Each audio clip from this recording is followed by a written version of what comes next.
tem que atestar que aquilo ali é algo válido. É a mesma coisa.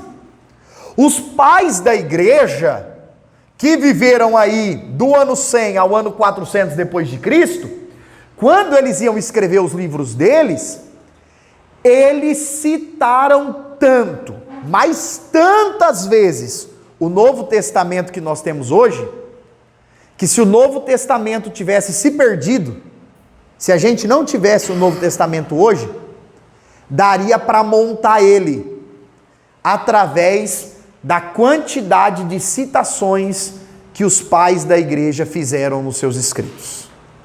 Gente, isso é fantástico. Por quê?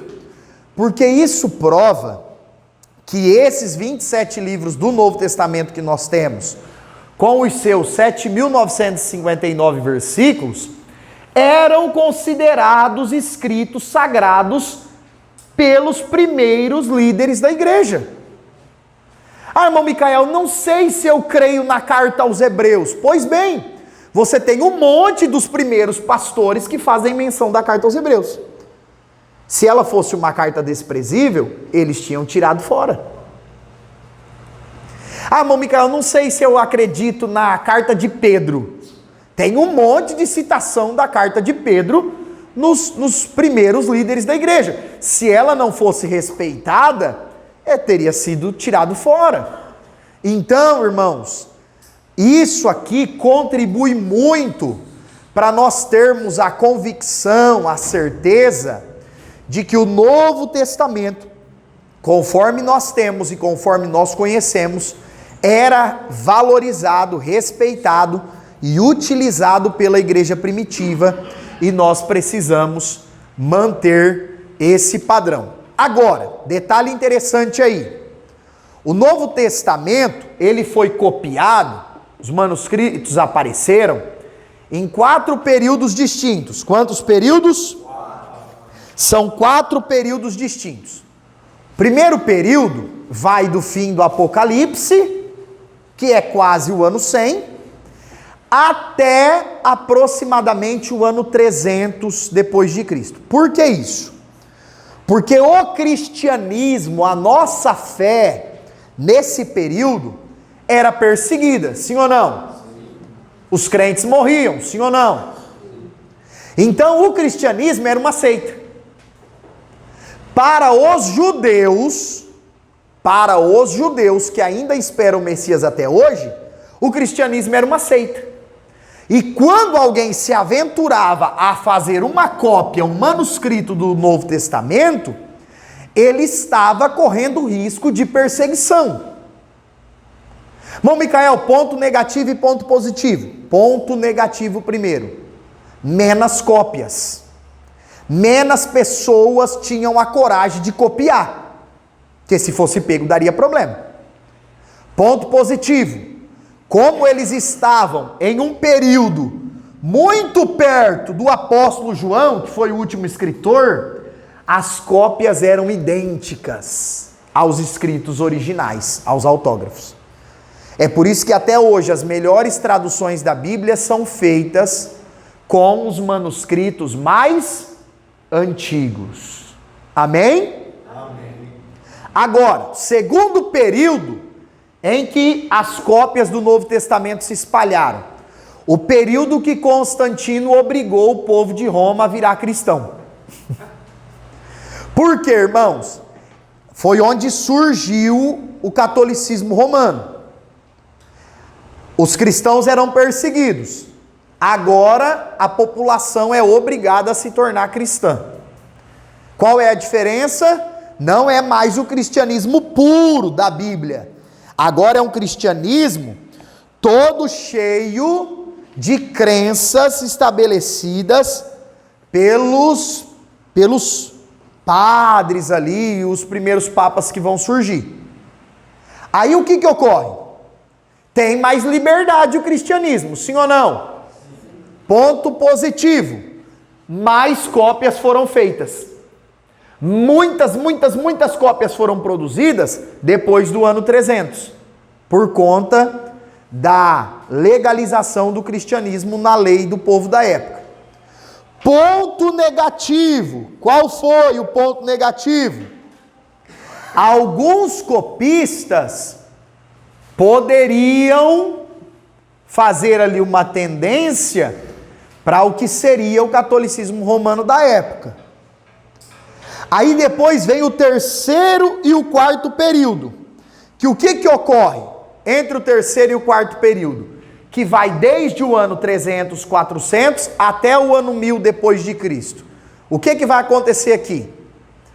Um número muito grande de cópias vai se estabelecer, muito grande mesmo, muitas cópias, porém a qualidade das cópias diminui. É tipo assim, ó. Hoje para você copiar um livro que você gosta, é fácil ou é difícil? É fácil. Por quê? Você pode copiar à mão, você pode copiar no computador, você pode copiar no celular. Você pode ir falando e o computador vai digitalizando. Agora, as facilidades para copiar também geram facilidades para errar. E aí, irmãos, é por isso que os manuscritos, as cópias mais antigas, são as mais confiáveis.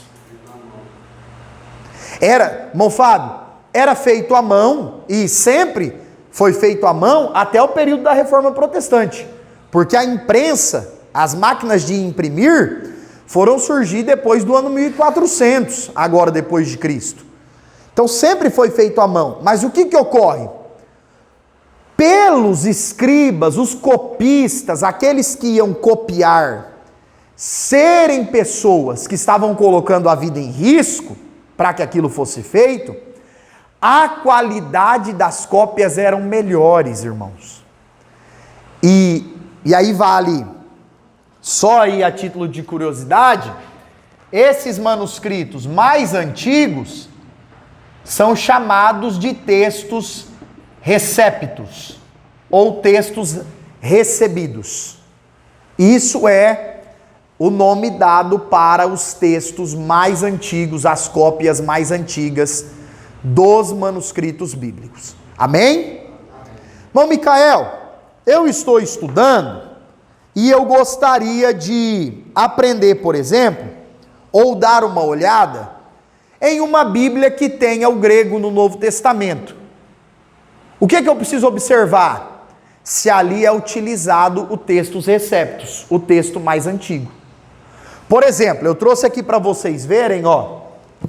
Isso aqui é o Novo Testamento interlinear, grego e português. Irmão Micael, é um material indispensável, eu tenho que ter? Não.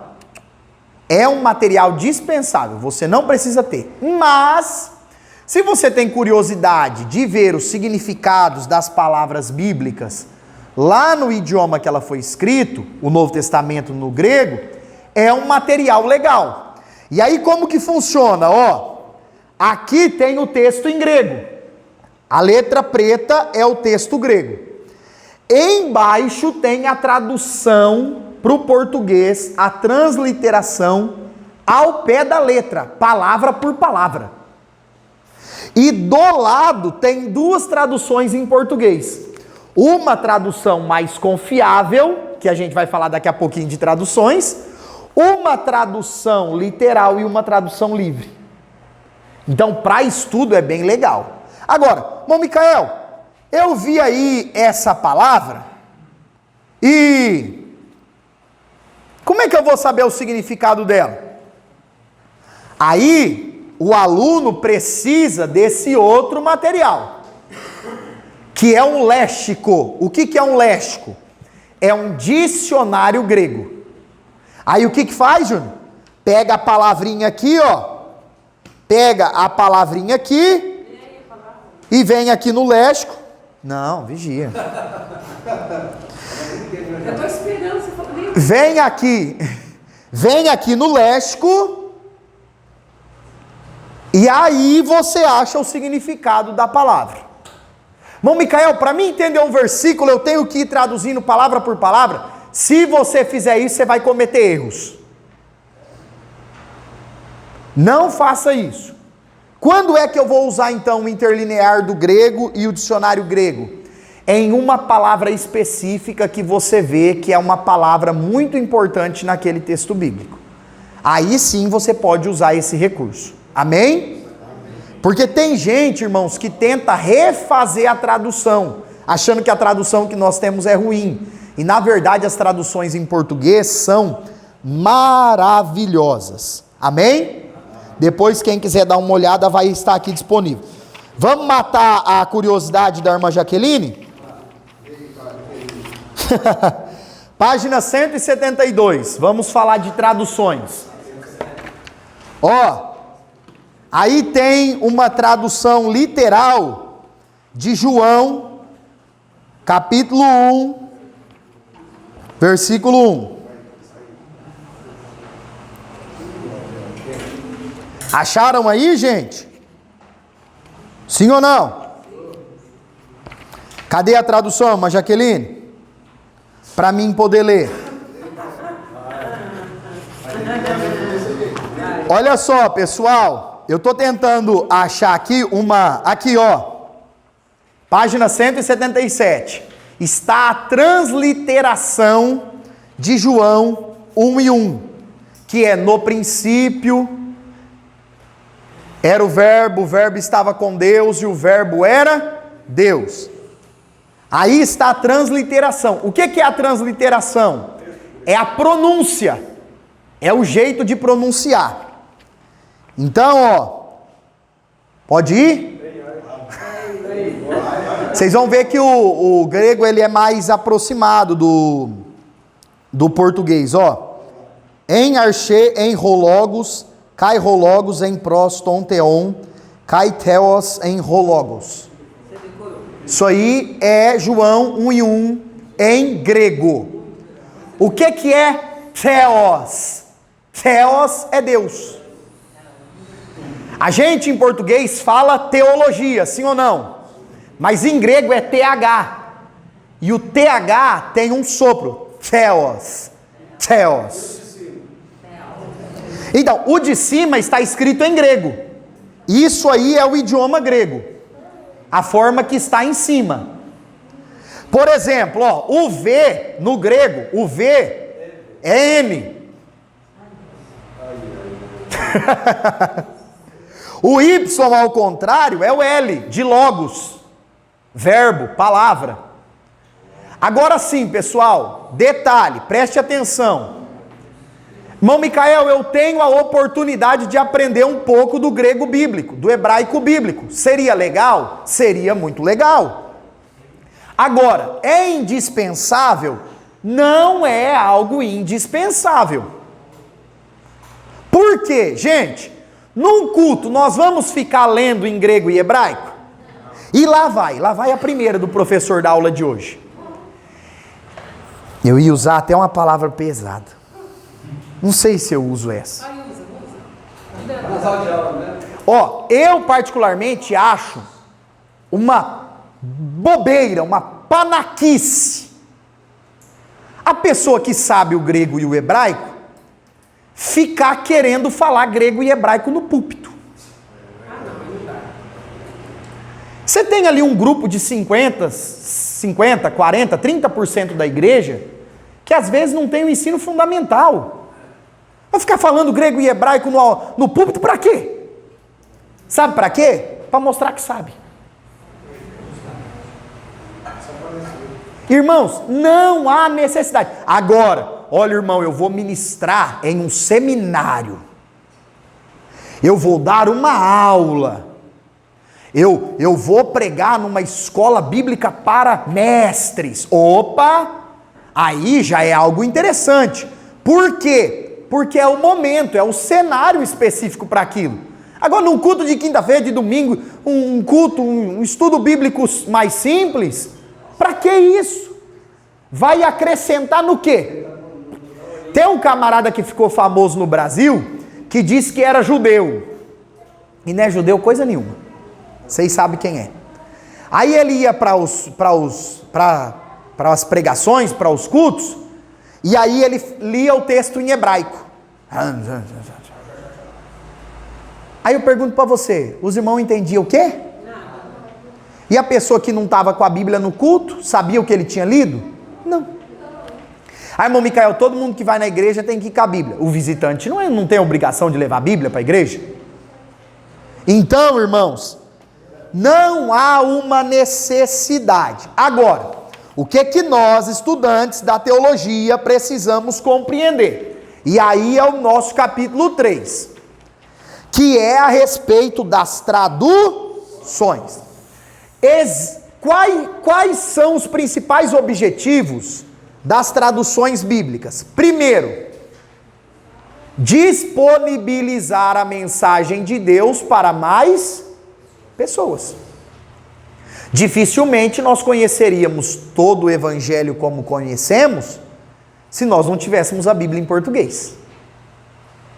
Segundo ponto, evangelizar as pessoas. Hoje você sabe o que falar para um não crente porque está escrito na Bíblia. Olha, irmão, não sei como que eu falo do amor de Jesus para a pessoa. Está escrito aí na Bíblia. Ah, eu não sei o que falar para a pessoa. Então leia um versículo para a pessoa e pronto. Lê lá, Jesus é o caminho, a verdade e a vida. Acabou. João 14, eu sou o caminho, a verdade e a vida. Jesus disse lá em João 14:6. Então, a evangelização fica mais fácil com as traduções da Bíblia em cada idioma.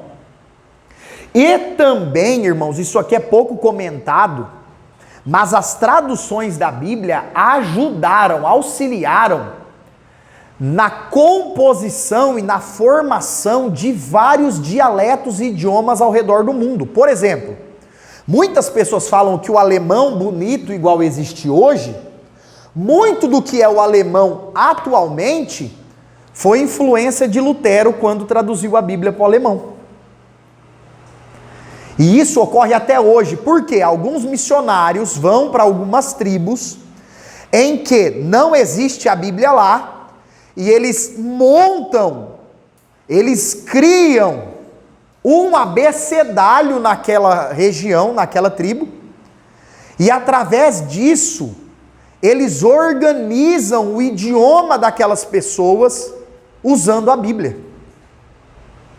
Tem testemunhos de famílias missionárias que não abriram igreja em muitas aldeias.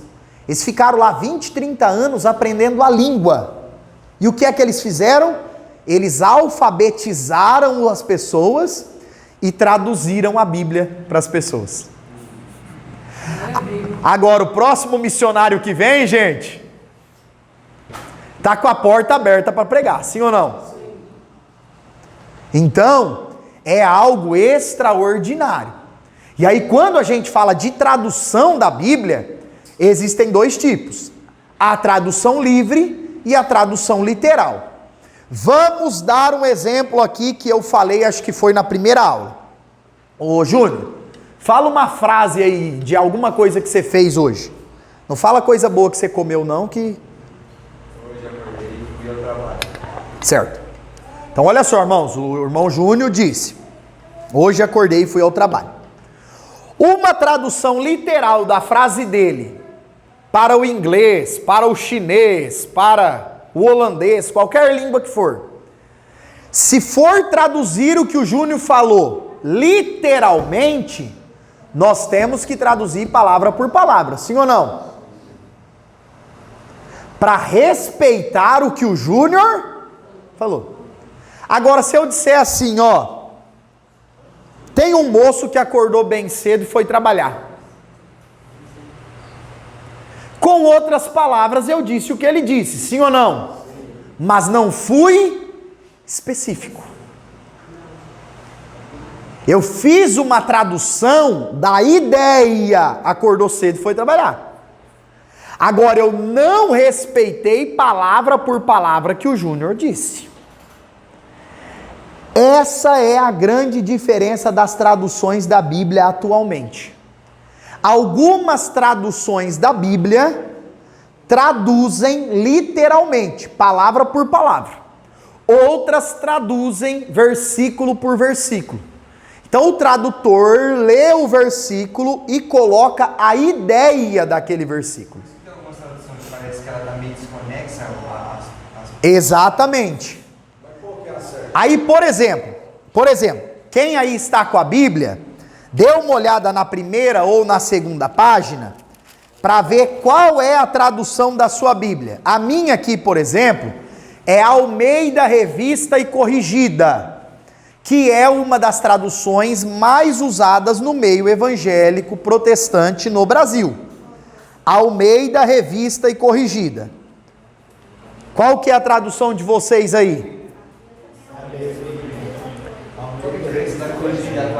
Já vou comentar. Corrigida. Tem alguma diferente aí, gente? Na primeira ou na segunda página da Bíblia de vocês tem aí escrito. Por quê? Existem inúmeras traduções. Olha aqui, por favor, ó. Olha aqui na lousa, gente. A ARC é Almeida Revista Corrigida. A ARA é Almeida Revista Atualizada. A NAA é a Nova Almeida Atualizada. Essa daqui é a mais atual. Por quê? Porque já está com a nova revisão ortográfica da língua portuguesa. Um exemplo. Quem aqui ainda escreve ideia com acento? Ideia não tem mais acento. Saiu. Oi?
Ela mescla, ela faz uma junção da tradução literal, palavra por palavra, e da tradução livre. Ela faz um meio termo. Então, para estudar, ela é bem legal. Para estudar, ela é bem legal. É NVI. Irmão Micael, eu quero uma Bíblia em português que as palavras sejam bem facinho. Por exemplo, Jesus foi crucificado à hora nona. Eu não quero ter que descobrir qual é a hora nona. Nessa Bíblia já vai estar lá. Jesus foi crucificado 9 horas da manhã. Já vai estar lá. Aí você tem essas aqui de baixo. Que seria Nova Tradução Linguagem de Hoje, a mensagem. Agora, irmãos, qual é o problema? Quando você for preparar uma pregação, preparar um estudo, aprofundar o teu conhecimento, essas traduções já são fracas. Porque em algumas ocasiões, elas vão usar palavras que são muito fáceis e excluir palavras que são muito importantes na fé cristã. Por exemplo, a palavra propiciação, que é uma doutrina bíblica, a propiciação, que significa que Jesus foi castigado no nosso lugar. Já leram na Bíblia que ele fez propiciação pelos nossos pecados? O que é isso? A culpa que era para vir sobre nós foi sobre ele. Se eu excluo essa palavra da Bíblia, só para colocar que ele foi castigado lá no meu lugar, tira-se a ideia da profundidade desse ensino bíblico que vem desde lá dos sacrifícios do Antigo Testamento. Então, deve-se ter cuidado. Você vai ler um versículo ali para começar o teu dia, para fazer a tua oração de agradecimento a Deus e iniciar o teu dia, essas traduções são boas. Por quê? Você não vai ler a Bíblia ali para aprender, para fazer um estudo. Você vai, geralmente o que a gente faz? Né? Tirar um versículo, né? Vou tirar um versículo. Tem uns que já vai na caixinha de promessa, que só tem benção, né? Mais esperto. Então, por exemplo, você vai iniciar o teu dia, você vai fazer uma exegese, um exame do texto? Não. Você vai iniciar o teu dia ali, você vai ali ler um salmo, você vai ali ler um versículo de Provérbios, que são dicas para a vida prática. Aí você pode usar tranquilamente uma tradução dessa mais livre. Tranquilo. Agora, irmão Micael, estou estudando um texto, quero aprofundar, quero entender o que esse texto diz. O ideal é usar as traduções mais literais. Amém, irmãos? O que você dá de dica? Tenha várias. Tenha várias. Irmão Micael, não quero comprar, não vou gastar dinheiro comprando as mais de 30 traduções. Usa o Google. Usa a internet para aquilo que é benção. Então isso, aquele aplicativo da Bíblia, você coloca lá cada hora a tradução que você quer. Tem todas. Professor, eu tenho uma que tá o Mardoqueu e tem o outro que tá Mardocai. Aí uma vez eu fui ministrar, aí eu falei, gente, Mardoqueu, mas tem uma tradução que tá Mardocai. É a mesma pessoa. Mesma pessoa. Pra entender, né? Exatamente. Algumas traduções colocam, por exemplo, até hoje, Esther com TH. Tem traduções até hoje que escreve o nome da rainha Esther com TH. Outras escrevem só. Mas, gente, o que é legal? Mardoqueu é o Mordecai, muda o quê? Muda nada. A história dele está lá do mesmo jeito. Amém? Agora, quais são as traduções antigas mais famosas? Primeira, Septuaginta, que a gente já comentou aqui nas outras aulas. 70 ou 72 judeus que traduziram o Antigo Testamento do hebraico para a língua grega. Essa é uma tradução antiga muito famosa. Outra tradução antiga, que talvez é mais famosa que a Septuaginta, é a Vulgata Latina, que foi quando traduziram a Bíblia para o latim. Tem alguém aqui que veio do catolicismo? Tem alguém? Até o século XX, por volta aí dos anos 1800 e pouco, 1900, as missas eram rezadas em latim. E eles só liam a Bíblia nas missas em latim. Sabe por que o povo ouvia, irmã Juliana? Por conta da decoreba. As pessoas decoravam. Irmãos, Houve um período que os católicos eram obrigados a rezar em latim. A pessoa nem sabia o que estava rezando. Ela apenas copiava a reza ou a oração lá.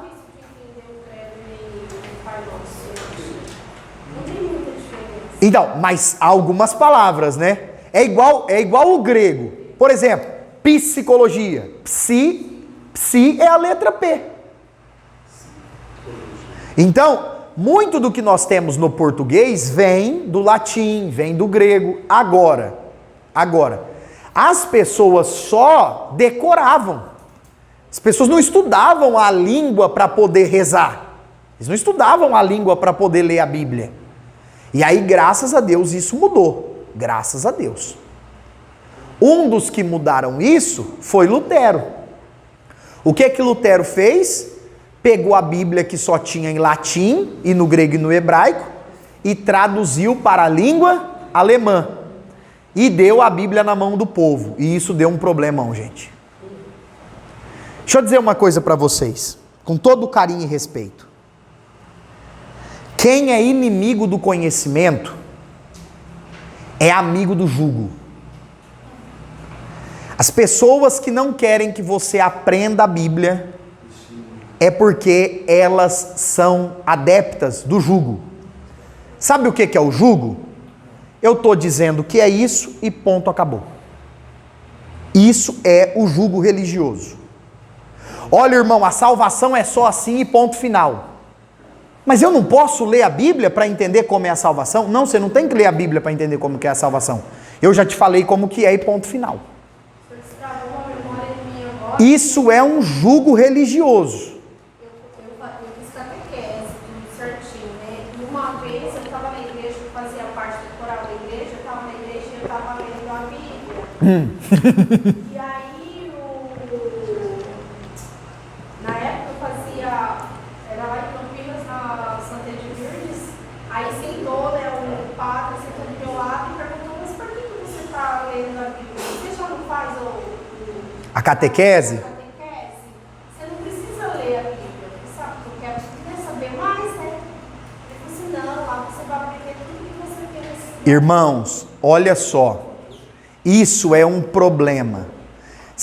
Uma das características de que uma pseudo-igreja é uma seita e não uma igreja cristã, evangélica, é que ela acha que a verdade só está com ela. Tem grupos que dizem o seguinte: olha, a verdade está apenas conosco e não na Bíblia. Isso é um problemão. Isso é um problemão.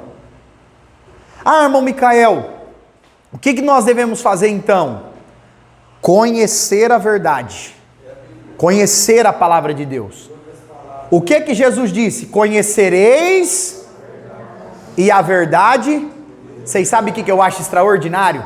Jesus não estava falando para quem não conhecia a lei. Jesus estava falando para os fariseus. Olha como que o texto é profundo. Olha como que o versículo é profundo. Jesus está olhando para o povo que acha que é dono da verdade e está dizendo: se vocês conhecerem a verdade, vocês serão libertos. Porque não é que eles conheciam a verdade. Eles olhavam para a lei somente para aquilo que eles queriam. E Jesus está dizendo: se vocês conhecerem a palavra de Deus de verdade, vocês serão libertos. Na verdade, o povo católico, alguns não sabem quase nada. Infelizmente. Eu, como professora de escolinha, de criança, minha família inteira é católica, do meu pai. E aí eu perguntei para um primo meu que é católico quem era a mãe de Jesus. Ele falou que era a Senhora Aparecida. Aí. Fez confusão com os nomes que eles são devotos. Isso acontece muito, infelizmente. Sim. Também. Aí ele chamou a mulher dele para confirmar que a mãe de Jesus é Maria. Ué, eu falei que a Senhora Aparecida. Infelizmente, irmãos, infelizmente. Professor, não tem um versículo que fala que Jesus fala que o povo perece por falta de conhecimento? É Oséias, profeta Oséias, capítulo 4, versículo 6. O meu povo foi destruído porque lhes faltou conhecimento. Sabe o que é interessante, Wellington? Oséias profetizou 100 anos antes do povo ser destruído. Aí Deus está olhando para o povo e dizendo: porque vocês rejeitaram me conhecer, eu já vejo vocês destruídos. Verdade. Mas é o que ela falou, mas eles não precisam aprender. É aquela reza, que é a mesma coisa todo dia. E só. Exatamente. Irmãos, ó, para a gente fechar aqui a questão das traduções. Misericórdia, a hora. Traduções modernas mais famosas. Bíblia King James, 1611, muito boa. Não a King James atualizada. Bíblia King James 1611, o que é a Bíblia King James? É a tradução do rei da Inglaterra chamado Tiago. Ele pediu que fizesse uma terceira tradução da Bíblia para o inglês, porque já existia a Bíblia que John Wycliffe traduziu para o inglês, e também a Bíblia que William Tyndale traduziu para o inglês. Agora o rei Tiago, o rei da Inglaterra, pede uma nova tradução para o inglês, e aparece a Bíblia King James. Originalmente ela é em inglês. Aí o que fizeram? Traduziram do inglês para o português. Então quando você lê a King James, entenda, não é diretamente do hebraico para o português e do grego para o português. É do hebraico e do grego para o inglês e do inglês para o português. Amor, Micael, eu fiz inglês, aprendi inglês, eu sei ler inglês. Aí você pode ler a King James em inglês. Bem legal. Agora, a mais famosa, conhecida no português, as traduções de João Ferreira de Almeida.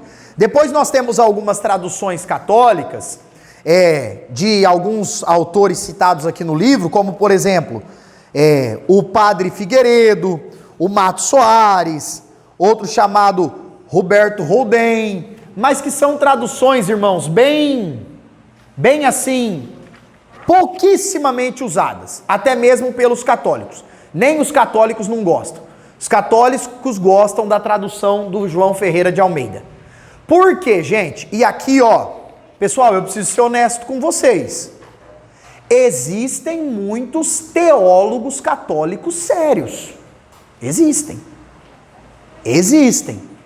Bom, Micael, mas pode ser que alguns deles ainda defendam a questão do papado, das imagens. Pode ser que alguns ainda defendam isso. Mas existem muitos católicos que têm comentários, livros muito legais a respeito de algumas questões bíblicas e teológicas. Porque a gente precisa lembrar que para ser padre, para ser bispo da Igreja de Roma, precisa ter feito seminário teológico. Precisa ter aprendido grego, hebraico, latim. São seminários, irmãos, bem puxados mesmo. Qual que é... Gente, aqui lá vai um detalhe, ó. Qual que é o problema nosso que estudamos teologia? Quando nós queremos colocar as nossas crenças na frente da Bíblia. Ah, irmão, mas eu creio assim, mas a Bíblia fala assim? Ah, mas vai contradizer algo que eu creio. Então a gente revê aquilo que a gente crê.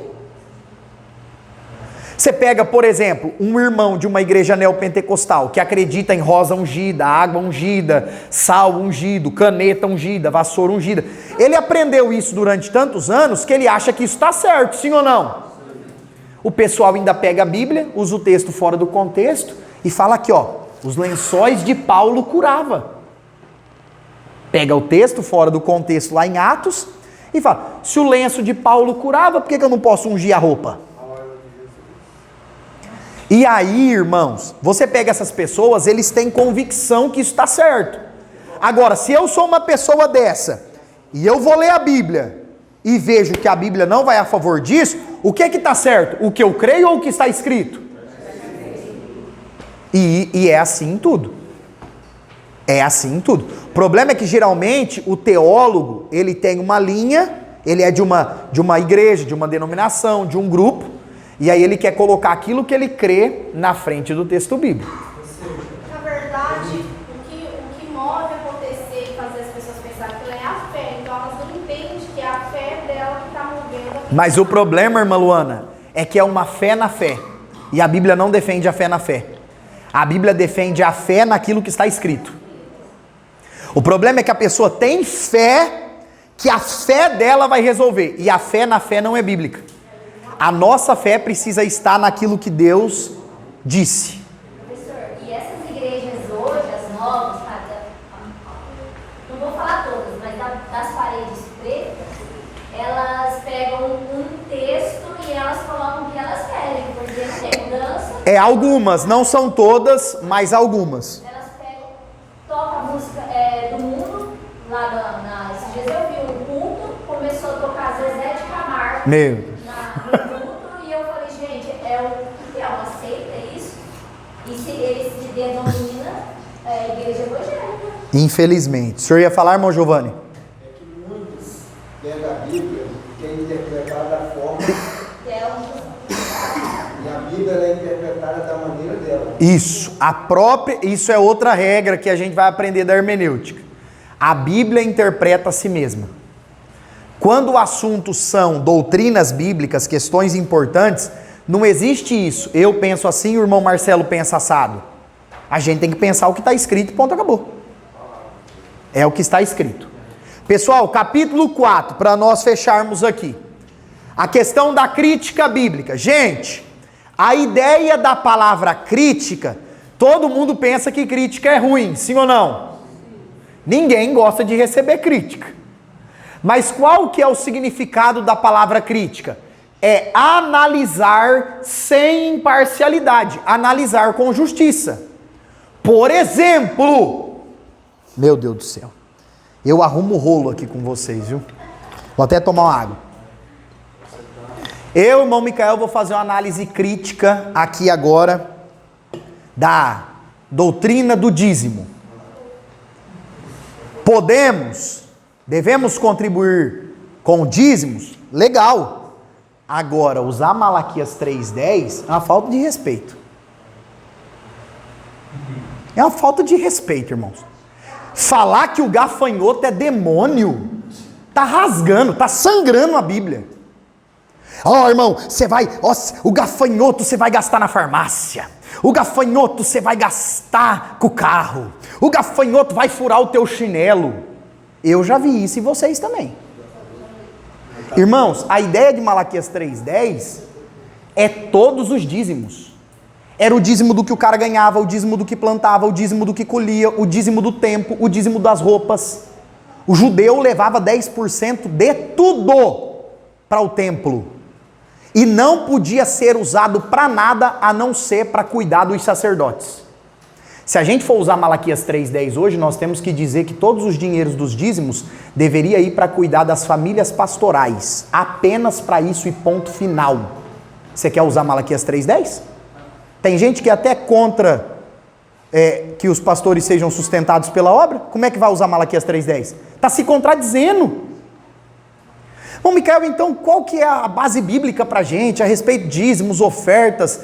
Qual que é a ideia? Porque o dízimo existe antes da lei, lá Abraão deu dízimo. Aí nós temos depois Hebreus 7 comentando alguma coisa do dízimo. Qual que é o foco da Bíblia nesse assunto? Gratidão, fidelidade a Deus e o desejo de contribuir com uma obra que é maior do que o meu próprio bolso. Vocês vão descobrir que as pessoas mais generosas das igrejas, elas não dão dízimo. Às vezes elas dão metade do que ganham. Elas dão 90% do que ganham. Eu conheci uma senhorinha, era da Congregação Cristã do Brasil, Deus a levou há uns 3, 4 anos atrás. Ela dava metade da aposentadoria e das casas de aluguel de contribuição nas igrejas por mês. Não é só oferta, eles não dizem. Não usa a expressão dízimo. Mas está escrito esses 10%? Não, está escrita a palavra dízimo, e a palavra dizimou significa 10%. Agora, sabe por que os crentes não prosperam? Porque fica preso no 10%. Eu ganho 2.000, vou dar 200. Por que não dá 205? Não, porque é o dízimo. Por que não dá 202? Ah, porque é o dízimo. Por que não dá 210? Porque é o dízimo. E por que você está dizimando? Estou dizimando porque eu tenho medo do devorador. Não vai prosperar nunca. É só dentro da igreja, isso aí ou fora? Nunca. Irmão Micael, então como que a gente contribui? Deus, eu estou grato pelo meu salário. Deus, eu estou sendo fiel a Ti e à Tua obra. Deus, eu não penso só na minha vida e no bem-estar da minha família. Eu penso no crescimento do reino. Se a gente contribuísse com esse sentimento, irmãos, seja o dízimo, seja oferta, seja para missão, seja voto, seja o que for, nós viveríamos muito mais a bênção de Deus nas nossas vidas. Muito mais. Minha mãe, porque foi exatamente o que ela veio me pedir conselho a respeito disso. E aí estava presa no 10. Exatamente. Às vezes, irmão, às vezes a pessoa dá um centavo. Eu imagino Deus olhando do céu, o camarada lá colocando R$200,50. Coloca 201, criatura. 202, 210. Não, Micael, mas eu tenho isso aqui eu consegui aprovar. O dízimo, ele não faz você prosperar. O que faz você prosperar é a tua oferta. E aquela coisa, né, irmão Giovanni? Com a motivação correta. A Bíblia ela diz que se você for dar uma oferta com pesar, Isso. Com tristeza. Exato. Irmãos. praticamente não era com dinheiro, era com um alimento. Exatamente. É porque o dízimo de Malaquias 3,10, gente, O dízimo é dado, por exemplo, não tem dinheiro, ele tem dado no seu pátio 10. isso. Ele vai, tira Leva um boi, leva uma vaca, leva um pombinho. Era assim. Antigamente era ovo, era coisa do campo. Exatamente. Então, ó, só dei esse exemplo para que vocês compreendam. Não é a matéria de hoje, a gente já discorreu e vai discorrer ainda sobre essa questão, mas aí você fala assim: ah, irmão, mas é mais fácil ensinar daquele jeito antigo e as pessoas darem do que ensinar do jeito certo. Exato, é mais fácil. Só que aí coloca um jugo na mente da pessoa e a pessoa não prospera nunca. O que é melhor para as igrejas locais? Que a pessoa entenda de verdade, contribua e prospere porque vai contribuir mais? Ou ensinar o jugo? Aí vai de cada um. É que o problema é que ensinar dá trabalho. Ensinar dá trabalho. Aprender para ensinar dá trabalho. Aí é mais fácil ficar repassando. Mas é o medo, né? Crítica bíblica, gente. Fecho agora porque vocês precisam fazer prova. Capítulo 4. Então a crítica tem a ideia de analisar sem imparcialidade. Analisar com justiça. O que nós estamos fazendo aqui? Analisando o texto bíblico sem imparcialidade. Analisando o texto bíblico com justiça. Aí existe a alta crítica e a baixa crítica, também chamada de crítica textual. Gente, o que a alta crítica se preocupa? Com a data do escrito, a estrutura do escrito, o estilo literário do escrito, quem escreveu o escrito e se aquele escrito é verdadeiro, é autêntico. Isso é bom? Sim. Quando você vai fazer o estudo de um texto bíblico, você tem que se preocupar com isso? Sim. Agora, também existe a baixa crítica, que vai se preocupar principalmente com o quê? Se as palavras que estão no texto, elas estão de acordo com os manuscritos, com as palavras originais, e se são palavras confiáveis. Aí eu coloquei um resumo da crítica bíblica, aqui ó, vou ler para vocês. Em termos práticos, todos praticamos a alta e a baixa crítica bíblica, em termos práticos. Ah, irmão, eu só estou lendo o texto aqui, não estou preocupado com quem escreveu, quando escreveu, beleza. Ah, eu estou lendo para fazer um estudo ou uma pregação. Aí a gente se preocupa com isso, amém? Quem não se preocupa deveria. Quem escreveu, por que escreveu, quando escreveu. Porém, o objetivo do teólogo não deve ser como dos saduceus e dos fariseus lá do tempo de Jesus, que usavam a lei para distorcer as verdades sagradas e buscar erro no que era divino. Por quê, gente? Os saduceus e os fariseus, eles pegavam a lei e queriam achar erro em Jesus, naquilo que Jesus ensinava, sim ou não? Então eles eram teólogos que estavam procurando erro onde não havia. E não é para isso que nós temos a crítica bíblica. Bom, Micael, para que nós temos a crítica bíblica? Para olhar para a Bíblia com um olhar detalhista. E aí, quando nós olhamos para a Bíblia com um olhar examinador, detalhista, nós vamos aprender mais. Ah, irmão, e quem fica olhando para a Bíblia para procurar erro, para falar que não crê nisso, não crê naquilo? Existe esse grupo na crítica bíblica? Infelizmente existe. Mas aí já é aquele grupo que entra lá, irmãos, no grupo que nega a autoridade bíblica, a inspiração bíblica, a revelação bíblica, que não acredita que a Bíblia é a palavra de Deus. E aí eles pegam da Bíblia aquilo que agrada a eles. Então, nesse sentido, a crítica bíblica seria ruim. Agora, isso que nós estamos fazendo aqui é um tipo de crítica bíblica, aprofundando o conhecimento bíblico, o conhecimento da palavra de Deus. Amém? Eu não coloquei no slide, ó, vocês vão perceber, não coloquei o capítulo 5, por quê? Abre aí o livro de vocês. O capítulo 5, da página 189 em diante, tem aí um resumo de cada livro da Bíblia, com a quantidade de capítulo, palavra-chave, versículo, tema, e no final, irmãos, tem uma pequena biblioteca com pesos e medidas do Novo e do Antigo Testamento. Então, por exemplo, você está lendo a Bíblia e Deus fala lá para Noé, construa a arca com tantos côvados. Bom, Micael, não sei quanto é um côvado. Tem aí no livro para você ver. Ah, a Bíblia diz que Jesus mandou encher 3 metretas de água para virar vinho. Tem aí no livro quanto que é uma metreta. Amém, irmãos? Então, essa parte final do livro é fonte de consulta quando vocês estiverem lendo o texto bíblico. Amém, queridos? Amém. Vou fechar.